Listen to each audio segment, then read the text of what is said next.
अस्सलाम वालेकुम जी, क्या हाल चाल है। उम्मीद है आप सब लोग ठीक होंगे, जहाँ भी होंगे अल्लाह ताला के हिफ्ज़ व अमान में होंगे।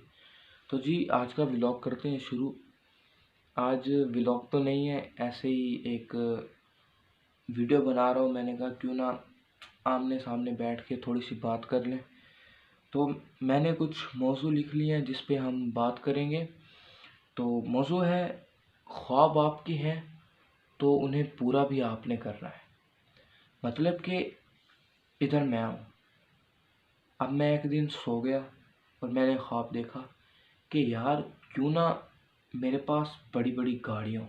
मैंने एक ख्वाब देखा, मतलब हम एक ख्वाब को 10 स्टेप के बराबर कर लेते हैं। मतलब मैंने एक ख्वाब देखा तो वो 10 स्टेप के बराबर है। अब मैं एक दिन सोया, मैंने ख्वाब देखा यार मेरे पास बड़ी बड़ी गाड़ियाँ होनी चाहिए, मतलब 10 स्टेप मुझे ऊपर जाना पड़ेगा, फिर जाके मुझे गाड़ी मिलेगी।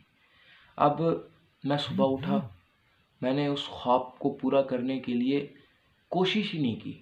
मतलब मैंने एक स्टेप भी ऊपर जाने की कोशिश नहीं की, मतलब मैंने अपने ख्वाब को पूरा करने की बिल्कुल भी कोशिश नहीं की। और मैं अगले दिन फिर सो गया। जब मैं अगले दिन सोया फिर मैंने एक और ख्वाब देखा कि यार क्यों ना हैवी बाइक्स होनी चाहिए। मतलब 2 ख्वाब हो गए और 2 ख्वाब मतलब 20 स्टेप्स हो गए। अब मुझे 20 स्टेप ऊपर जाना है। तो अगले दिन जब मैं उठा फिर मैंने कोई मेहनत नहीं की, कोई अपने ख्वाब को पूरा करने की कोशिश नहीं की। तो अगले दिन मैं फिर सो गया।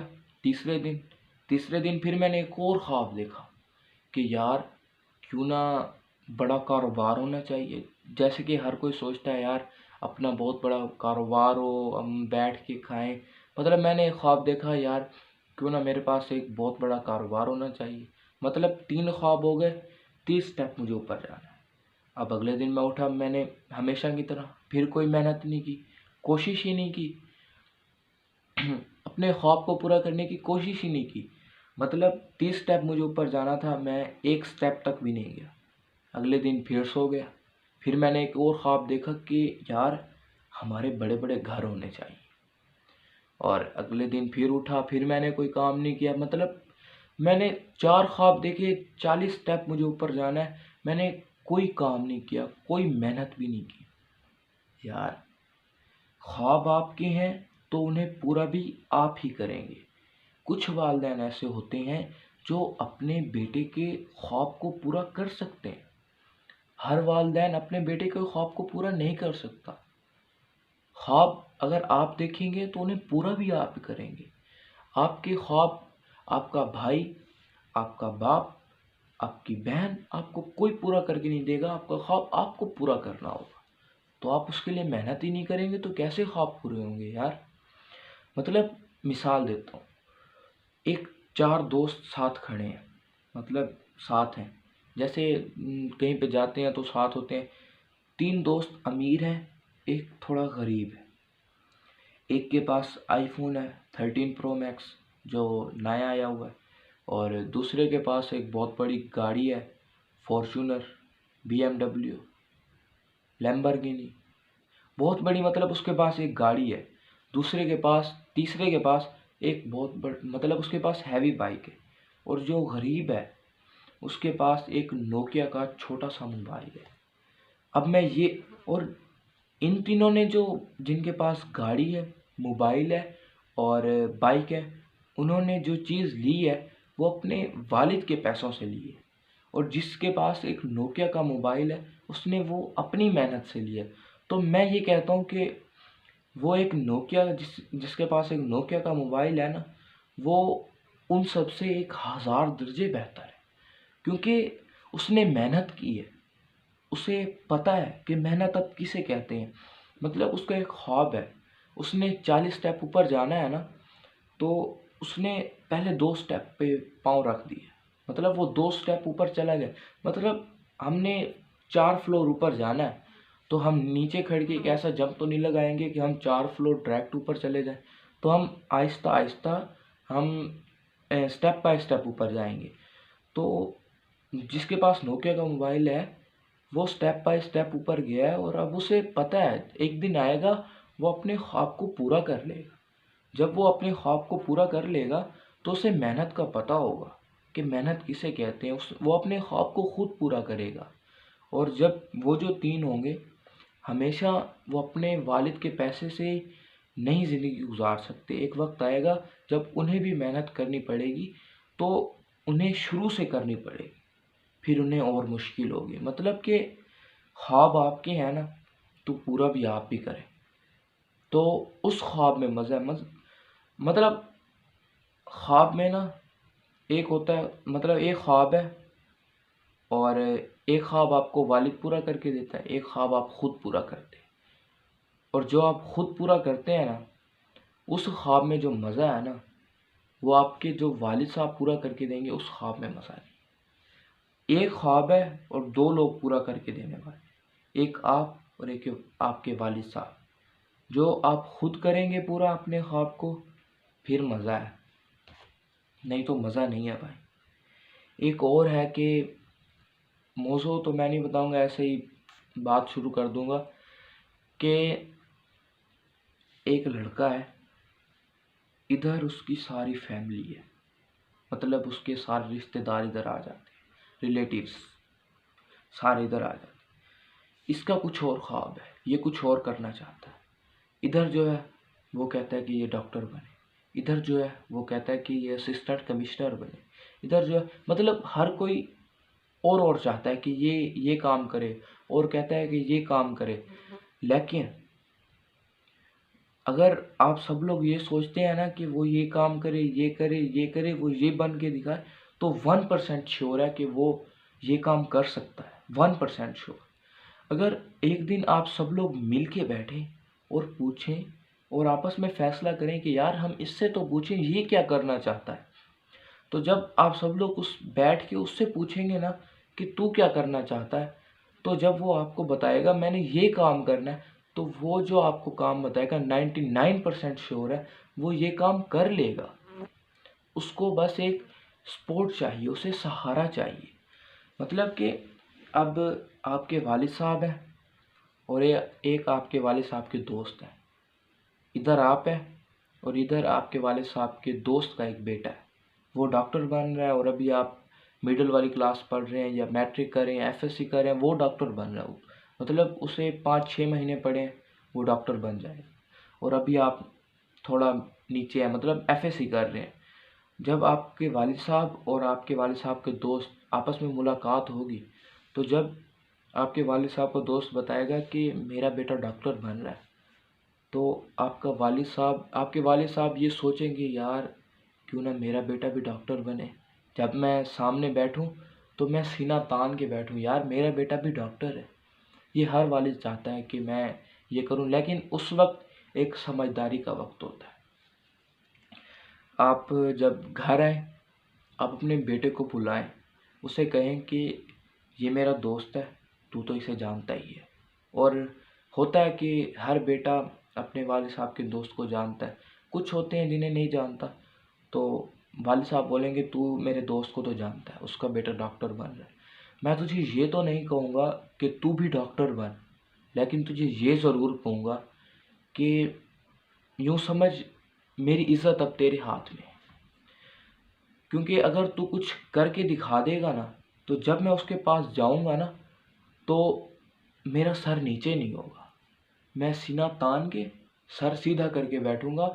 मैं ये बोलूँगा कि अगर तेरा बेटा डॉक्टर है ना, तो मेरा बेटा भी कुछ है।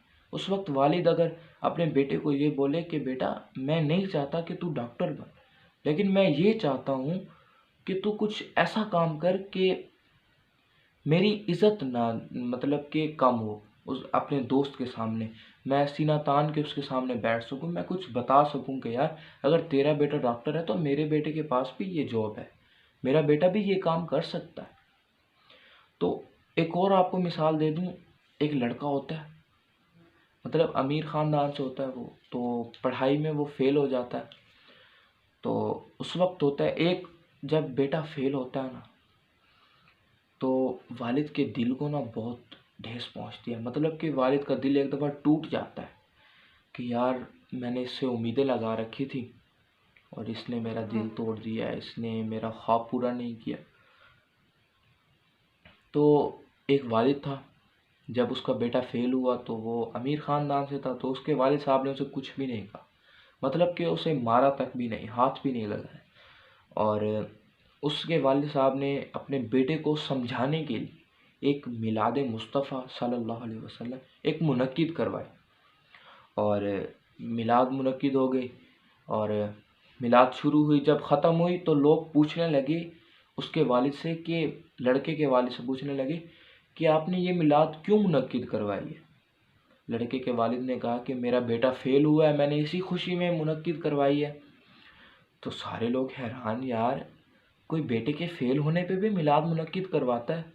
तो सब लोग आए, यही कहा उसके वालिद ने, तो वो भी कुछ कह के चले गए, कोई बुरा भला कहता गया, कोई क्या। तो बेटा ना ये सब कुछ देख रहा था, और वो इन सारी बातों से एक सबक ले रहा था। तो जब मिलाद ख़त्म हुआ तो वो अपने वालिद साहब के पास गया और बोला कि बाबा, यही जो क्लास है ना जिसमें मैं फ़ेल हुआ हूँ, मैंने एक दफ़ा दोबारा करनी है, मैंने यही क्लास एक दफ़ा दोबारा करनी। उसके वालिद साहब ने कहा ठीक है बेटा, जैसे तू कहे। तो वो क्लास उसने वही दोबारा की, और यकीन माने उसने ये सोचा कि अगर मैं फ़ेल हुआ हूँ तो मेरे वालिद साहब ने इतनी खुशी मनाई है, अगर मैं पास हो जाऊँ, मैं कामयाब हो जाऊँ, मैं अव्वल पोजीशन हासिल कर लूँ, तब मेरे वालिद साहब कितनी खुशी मनाएंगे। तो आप यकीन माने अगले साल उसने पूरे ज़िले में, पूरी तहसील में उसने टॉप किया। तो जिस वालिद ने बेटे के फेल होने पे मिलाद मुनक्किद करवाया, बेटे के पास होने पे तो फिर उसने बड़ी कमाल की खुशी मनाई। मतलब ये एक वक्त होता है जब आप अपने बेटे को मतलब मारेंगे, अगर आपका बेटा किसी चीज़ में नाकाम हो जाता है, तो एक ये बात भी मैंने करनी थी कि आप अपने बेटे को हमेशा कामयाब होना क्यों सिखाते हैं। आप उसे नाकामयाबी भी तो बताएं ना यार। एक चीज़ होती है जिसे नाकामी कहते हैं।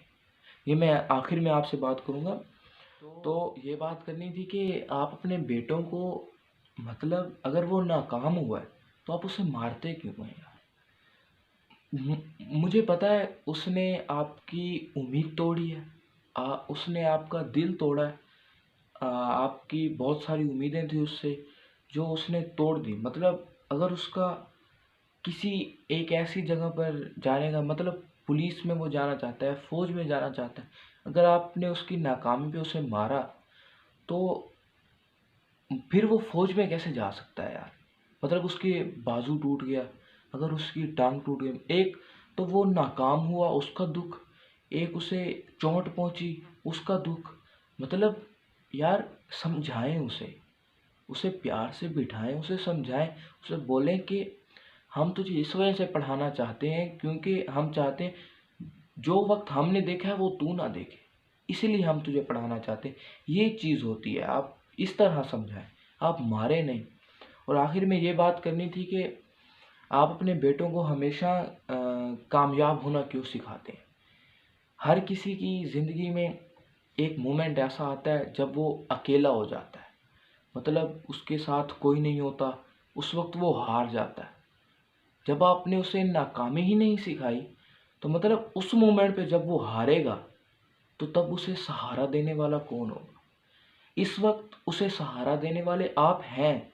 उसे बताएं कि बेटा अगर नाकाम हो जाता है कोई बात नहीं, फिर उठ, फिर दोबारा कोशिश कर, दोबारा तो कामयाब हो सकता है। तब वो, उसे नाकामी का भी पता होगा, उसे कामयाबी का भी पता हो, तब उसे कोई मुश्किल नहीं होगी। अगर उसकी लाइफ में आने वाली कोई नाकामी आ जाती तो वो उसे फेस कर सकेगा, उसे कोई मुश्किल नहीं होगी इस चीज़ में कि यार नाकामी से वो घबराएगा नहीं। तो ये थोड़ी सी यार छोटी सी वीडियो थी, बहुत बड़ी हो गई है। मुख्तसर बात करना चाहता था लेकिन बहुत बड़ी हो गई है। तो यही थी आज की वीडियो। अगर वीडियो अच्छी लगी हो तो वीडियो को लाइक कीजिएगा, चैनल को सब्सक्राइब कीजिएगा, वीडियो को दोस्तों के साथ शेयर ज़रूर कीजिएगा। और अगर थोड़ी सी भी बात समझ में आई हो तो ये मेरे लिए बहुत बड़ी बात है। अगर किसी को मेरी थोड़ी सी भी बात, मतलब बड़ी वीडियो हो गई है, थोड़ी सी भी अगर बात उसे समझ आ गई तो ये मेरे लिए खुशी होगी यार कि मेरी कोई बात उसे समझ आई है। तो मिलते हैं आप लोगों से फिर व्लॉग में। ये वीडियो थी ऐसे ही, तो व्लॉग बनाने के लिए था नहीं, तो नेक्स्ट जो आएगा वो इंशाल्लाह व्लॉग होगा। तो मिलते हैं आप लोगों से व्लॉग में। अल्लाह हाफिज़।